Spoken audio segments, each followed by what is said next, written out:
16 दिसंबर की तारीख आते ही हर भारतीय को वर्ष 1971 याद आ जाता है।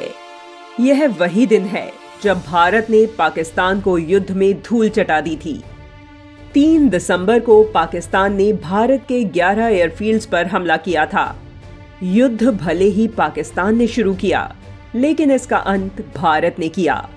महज 13 दिन के अंदर भारतीय जांबाजों ने पाकिस्तान सेना को खदेड़ दिया। युद्ध भले ही 1971 में लड़ा गया, पर इसकी शुरुआत हुई थी 1970 इस्लामाबाद के आम चुनाव से। 7 दिसंबर 1970 दिन था सोमवार। पाकिस्तान में 300 सीटों पर संसदीय चुनाव हुआ। कहा जाता है कि यह पाकिस्तान के इतिहास का सबसे निष्पक्ष चुनाव था। पाकिस्तान की भौगोलिक और सामाजिक स्थिति बहुत विचित्र थी। पाकिस्तान के 2 हिस्से थे, पूर्वी पाकिस्तान और पश्चिमी पाकिस्तान। दोनों के बीच करीब 1500 किलोमीटर की दूरी थी। बीच में भारत था। पाकिस्तान के इन 2 भागों में सिर्फ धर्म की ही समानता थी। भाषा, संस्कृति और खान पान की भारी विषमता थी। पश्चिमी पाकिस्तान में उर्दू, पंजाबी और सिंधी बोलने वालों की अधिकता थी, तो पूर्वी पाकिस्तान में सिर्फ बंगाली बोलने वाले लोग थे। नेशनल असेंबली की 300 सीटों में से 162 सीटें पूर्व पाकिस्तान में थीं और 138 सीटें पश्चिमी पाकिस्तान में थीं। 13 सीटें महिलाओं के लिए रिजर्व थीं, 7 पूर्वी पाकिस्तान में और 6 पश्चिमी पाकिस्तान में। इनका चुनाव सांसदों को करना था। 7 दिसंबर 1970 को चुनाव हुआ। पश्चिमी पाकिस्तान में सबसे बड़ी पार्टी थी पाकिस्तान पीपल्स पार्टी, जिसके अध्यक्ष थे जुल्फिकार अली भुट्टो। भुट्टो को मुस्लिम लीग और जमाते इस्लामी जैसे दलों से चुनौती मिल रही थी, लेकिन पूर्वी पाकिस्तान में शेख मुजीबुर रहमान की अवामी लीग का बोलबाला था। उसे किसी दूसरे दल से टक्कर भी नहीं मिल रही थी। चुनाव के बाद जब नतीजे निकले तो अवामी लीग ने चमत्कार कर दिया। उसने 162 सीटें जीतकर पूर्ण बहुमत प्राप्त कर लिया। पाकिस्तान पीपल्स पार्टी को केवल 81 सीटें मिली। पाकिस्तान की राजनीति में जैसे जलजला आ गया। अभी तक पाकिस्तान के शासन पर पश्चिमी पाकिस्तान के नेताओं या सैन्य तानाशाहों का कब्जा रहा था। पहली बार पूर्वी पाकिस्तान का कोई बंगाली मुसलमान पाकिस्तान का प्रधानमंत्री बनने वाला था।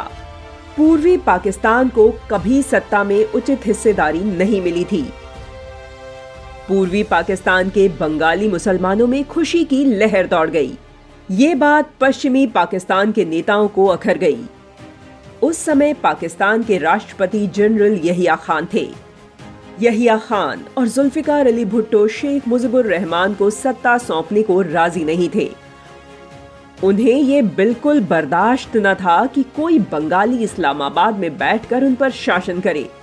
उनके इशारों पर शेख मुजीबुर रहमान को प्रधानमंत्री बनाने में अड़चन डाली जाने लगी, तो पूर्वी पाकिस्तान में इसका विरोध होने लगा। बंगाली मुसलमान पश्चिमी पाकिस्तान की सत्ता के खिलाफ भड़क गए। गृह युद्ध की स्थिति पैदा हो गई। पूर्वी पाकिस्तान की आजादी के नारे गूंजने लगे। 1971 के शुरुआती 3 महीने बहुत उथल-पुथल वाले रहे। इस बीच पाकिस्तान के राष्ट्रपति जनरल यहिया खान ने पूर्वी पाकिस्तान की स्थिति को संभालने के लिए जनरल टिक्का खान को ढाका भेज दिया। जनरल टिक्का खान जब ढाका आए तो उन्होंने अर्ध सैनिक बल के रूप में अल-बदल संगठन को खड़ा किया। इसमें उर्दू बोलने वाले युवा थे जो बंगालियों के विरोधी थे। उन्हें पाकिस्तानी सेना ने सैनिक प्रशिक्षण दिया। इस तरह एक संगठन खड़ा किया जिन्हें रजाकर कहा गया। उन्हें सैनिक क्षमता से लैस किया गया। रजाकर और अल-बदर के लोग बांग्लादेश में ही रहते थे, जो बंगालियों की आजादी के खिलाफ थे। 25 मार्च 1971 को पाकिस्तानी सेना ने अल-बदर और रजाकारों के साथ मिलकर पूर्वी पाकिस्तान में पहला नरसंहार किया। निहत्थे बंगालियों पर गोलियों की बौछार कर दी गई।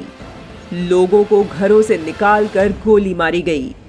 रजाकारों ने हिंदू और बंगाली महिलाओं से जगह जगह बलात्कार किए। रजाकर और अल बदर के सदस्य गांव-गांव, शहर-शहर घूमकर यह पता लगाते कि कहां पूर्वी पाकिस्तान की आजादी के लिए गतिविधियां चल रही हैं। इस जानकारी के बाद पाकिस्तानी सेना वहां भयानक रक्तपात करती। बंगाली भाषी पाकिस्तानियों पर होने वाले अत्याचारों से मुक्ति और अपनी बहन बेटियों की रजाकरों से सुरक्षा के लिए तथा पाकिस्तानी सेना को जवाब देने के लिए बांग्लादेश के साहसी नौजवानों ने मुक्ति वाहिनी का गठन किया। इस दौरान हुई हिंसक गतिविधियों से पूर्वी पाकिस्तान में कत्लेआम मच गया। भयभीत 80 लाख लोगों ने भागकर भारत में शरण ली। इस पाकिस्तान संयोजित नरसंहार में करीब 30 लाख लोग मारे गए थे। पाकिस्तान के सैनिक अफसरों ने औरतों को युद्ध में जीती वस्तु करार दिया था और उनके बलात्कार का समर्थन किया था और करीब 4 लाख औरतों से बलात्कार किया गया था।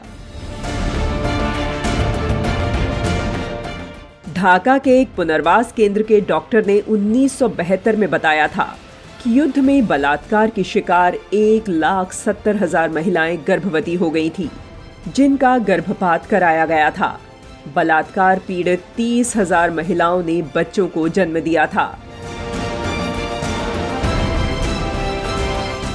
पूर्वी पाकिस्तान की आजादी की लड़ाई 16 दिसंबर तक चली। इस दौरान भारत ने करीब 1 लाख युद्ध के कैदी पकड़े और बांग्लादेश को पाकिस्तानी फौज के अत्याचारों से मुक्त कराकर आजाद करा दिया। शाम करीब 5 बजे जनरल नियाजी ने 93,000 पाकिस्तानी सैनिकों के साथ भारतीय सेना के सामने सरेंडर कर दिया। उन्होंने लेफ्टिनेंट जनरल जगजीत सिंह अरोड़ा के सामने अपने बिल्ले उतार दिए और रिवॉल्वर भी रख दी और आत्मसमर्पण दस्तावेज पर हस्ताक्षर किए। द्वितीय विश्व युद्ध के बाद यह सबसे बड़ा युद्ध सरेंडर था। भारतीय सेना के शौर्य को प्रकट करते हुए प्रत्येक वर्ष 16 दिसंबर का दिन विजय दिवस के रूप में मनाया जाता है।